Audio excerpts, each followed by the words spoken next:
and I feel like taking off. Let me be a supernova before you make the biggest mistake of your life. Just give me the chance to get it right. They got it all. They've got all the things I thought I wanted.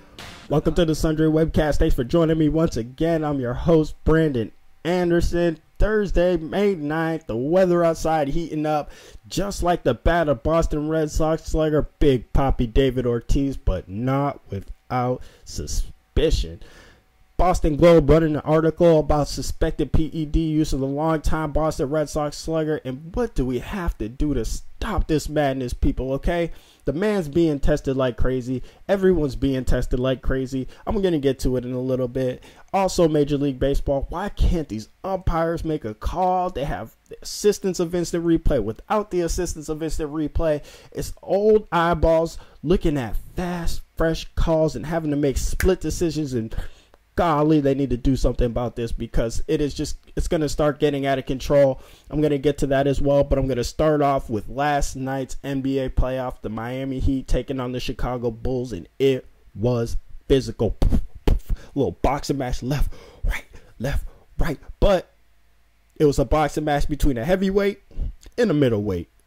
It wasn't even close. It wasn't even fair, and the Miami Heat showing why they reign supreme, beating the Chicago Bulls 115-78. LeBron James, 19 points, 5 rebounds, 9 assists, typical King James fashion, and it was the story of the benches. Ray Allen chipping in 21 points, Norris Cole chipping in 18 points, and this is huge, okay? This is why Chicago's in trouble right now, because the biggest factor of playoff basketball is playing on the road, and can your bench bring it, okay? Can your bench handle the hostility, the environment? Can they sit there for the first 5, 4, 7 minutes of the game and then get up with the crowd on their shoulders yelling at them, and you can feel the energy against you? And can you still perform at the same level that you can at home when the crowd is with you and you can feel the energy and you can feel the momentum? Can you cut the energy with the butter knife dagger three-pointer? And that's what we saw last night from the Miami Heat and what they were able to do at home. They got up, and then the points just kept flowing. They outscored the Bulls in the third 30-15, and that is just unheard of for a Bulls team that brings the physicality of every game. They start off the challenging the other team physically, and they did that again last night, and the Miami Heat responded. They responded by the time it was the third, by the time it was the fourth quarter, you saw Chicago Bulls looking at the refs like, can we get a call? What's up? We getting fouled?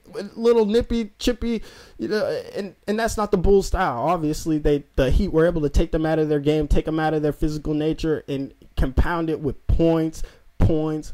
They have firepower, and the Bulls are lacking that firepower from all ends. Obviously, they're tired. The long 7-game series with the Nets, and you know that's going to wear on them. So they get to go back to Chicago, bring the series back, get a home-cooked meal, get to sleep in their beds, and I really don't see Chicago challenging the Heat because they're just getting their feet underneath them. But if there's ever a time to make a challenge now, this is the time. Going back to Chicago, D Rose supposedly is going to suit up for this game. Don't know if he's going to play, but he's going to be there in sweats, and they don't need him in sweats. Obviously, they need points, but we'll see what happens. Luol Deng had a spinal tap.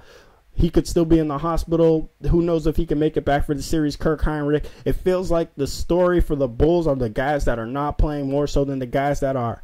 And if they're able to maybe get a little bit of firepower, look for them to get the series to go 6 games. I doubt it's going to go 7. Maybe the Heat need to stretch their legs a little more and they take it 6. But the Bulls just not coming with enough firepower. Also last night, San Antonio Spurs taking on Golden State Warriors, and this is also a story of 2 different games and 2 different teams showing up on both sides for each game.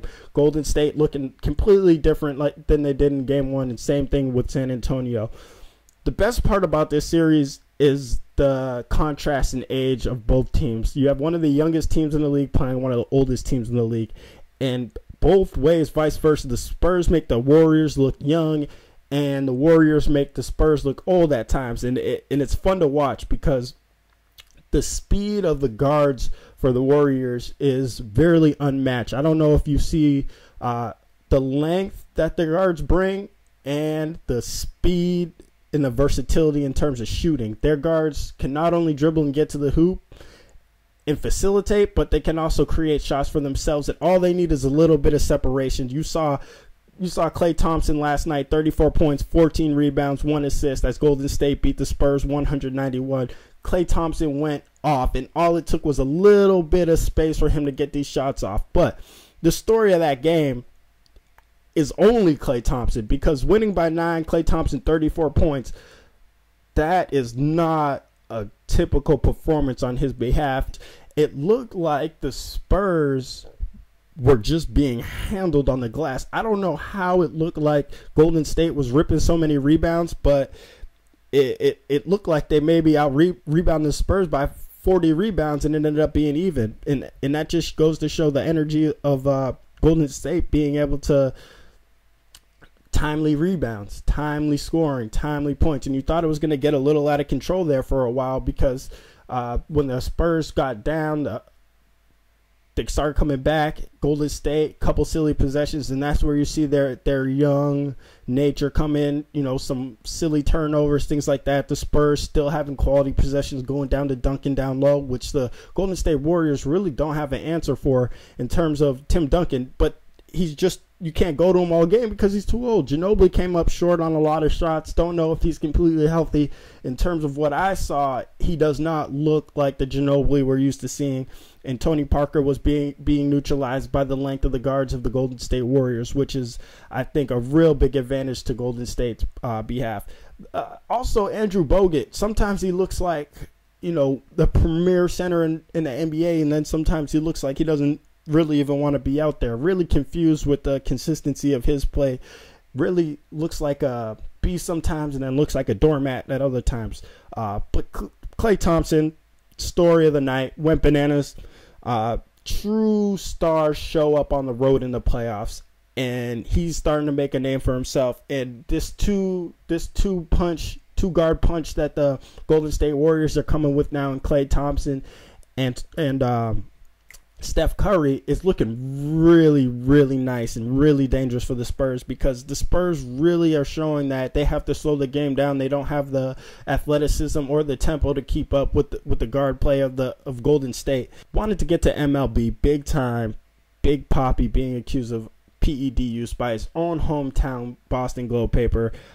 Red Sox saying Wednesday that he was hurt by the Boston Globe story that questioned whether or not his strong start to the season has been aided by performance-enhancing drugs, which he should be, I believe.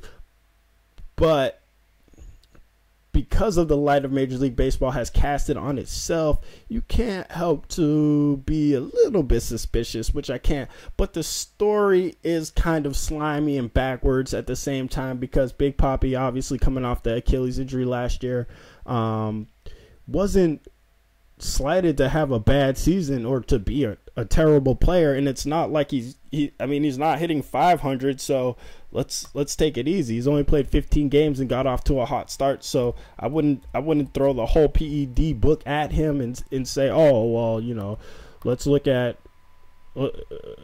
try to find something questionable in this start. He's not the best player. He's not the best player in the big leagues right now. And other Red Sox player, Clay Buchholz as well, also coming under some scrutiny with whether or not he's doctoring the baseball and things like this.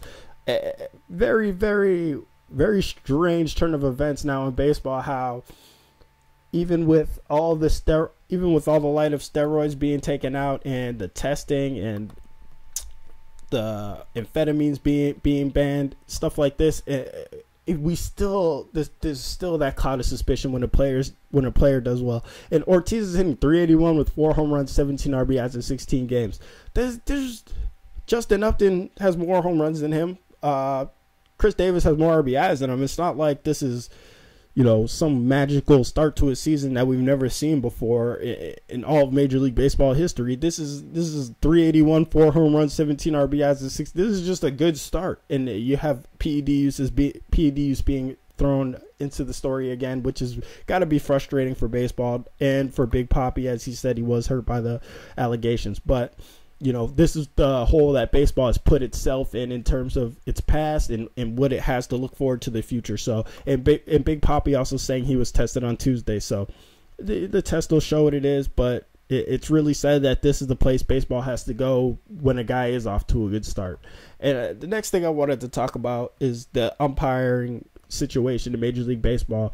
There's just a lot of really old umpires who just cannot see as well as a younger umpire would be able to, or a camera. There's 50 camera angles in every game that we see: slow motion, super fast motion, super medium motion, and it's like, what the? Why is there debate between any of these calls when it's very simple to go to a camera and see what happened? And then you have teams who work so hard and players who work so hard to put themselves in a position to be successful and to have this opportunity.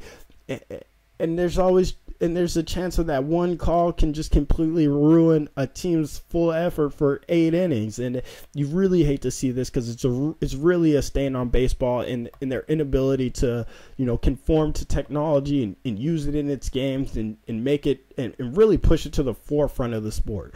If you're holding back on technology right now, it's silly, and it's arrogant and I don't know, it's really putting baseball in a hole itself with the younger generation. And I would love to see baseball put technology to the forefront of its mission in terms of gaining more fans and letting the fans be a part of this. You see it already with golf, people being able to call in and complain about rules.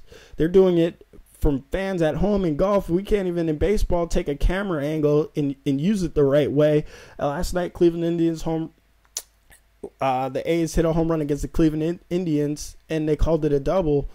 Clearly was a home run. Why put yourself in this situation? People are calling for the commissioner, Bud Selig, to reverse a call that happened last night. And it's just really, really tough for baseball right now, and I really wish they could do something about it. It doesn't look good. Just want to say thanks for joining me on the Sundry Webcast once again. Hope to see you next time. Brandon Anderson.